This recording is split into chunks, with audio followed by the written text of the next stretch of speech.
It's November, and more importantly, we're just after the 11th of November, which is Armistice Day, which was the end of the First World War. And when I think about the First World War, I think about the trench warfare particularly. I think about the muck and the sweat and the sludge that soldiers had to endure for many months on end. And when I think about that, I think about what's happening in Ukraine as well, because they're going to see the second winter of the war, and they're going to see pretty much the same conditions in their own trenches. Um, when you think about it, every winter or so, I like to go for a walk around my field. As I walk around the field, I'm I'm pressing down on the grass, and after my first lap of the field, like you can see a nice light trail there. And of course, throughout the rest of the winter, the more I go around that track gets blacker and browner and wet.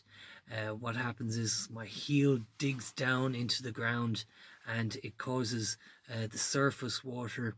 If there was any rain on a compacted surface, you have a lot of puddles and surface water.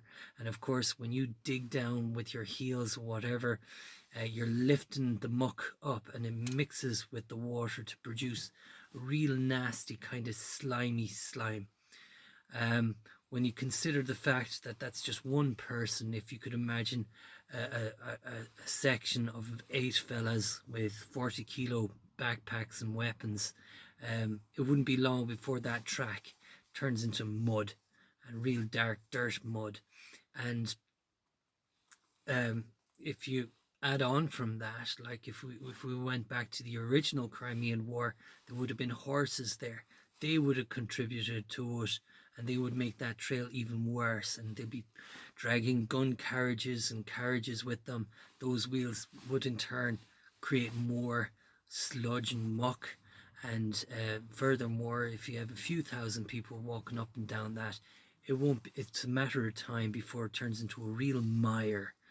And if you study any warfare history at all, you realize that it's the army on the march is the most significant time for the army, because so many accidents on those routes because of so many people slipping and sliding into the mud, so many mud issues.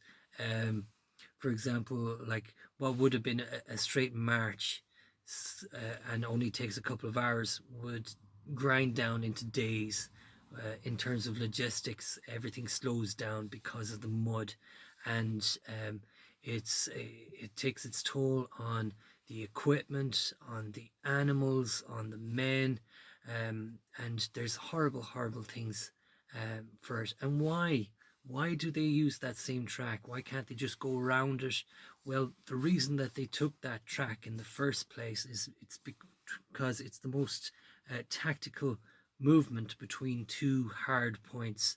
For example, if you've got a line that's moving from north to south, the most tactical way would be to go straight through it. And why would you? And like, if you were stopped, if you said, look, we can't go across that anymore, you still have no choice to cross it, because you might not cross it, but the enemy might.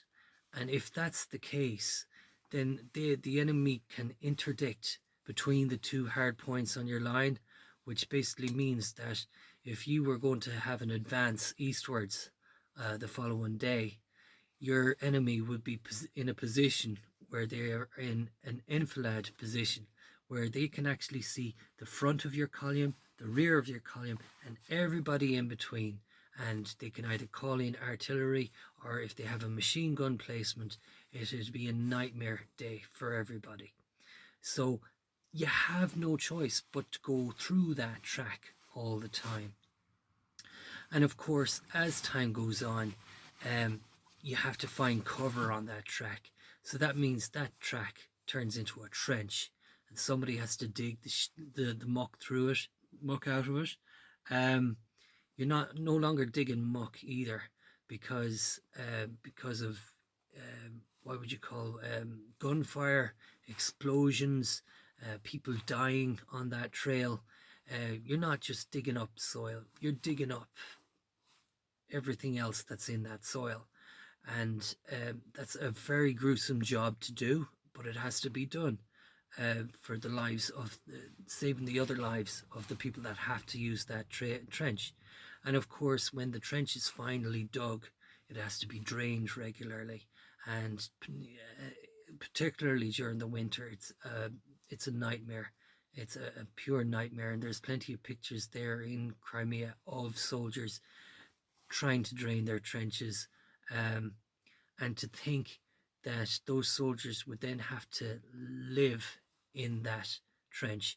If you could imagine the smell of corpses, bodily fluids rotting and mixing with cold water, and you have to stand in that for days, weeks, months.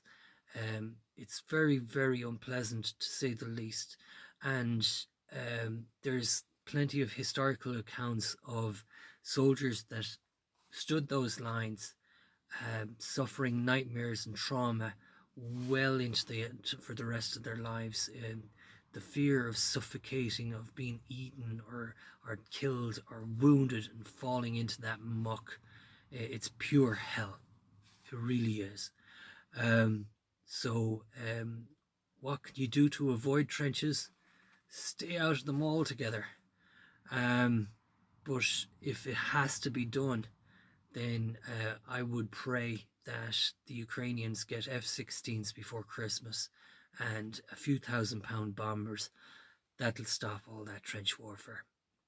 That's all I have to say tonight. Take care.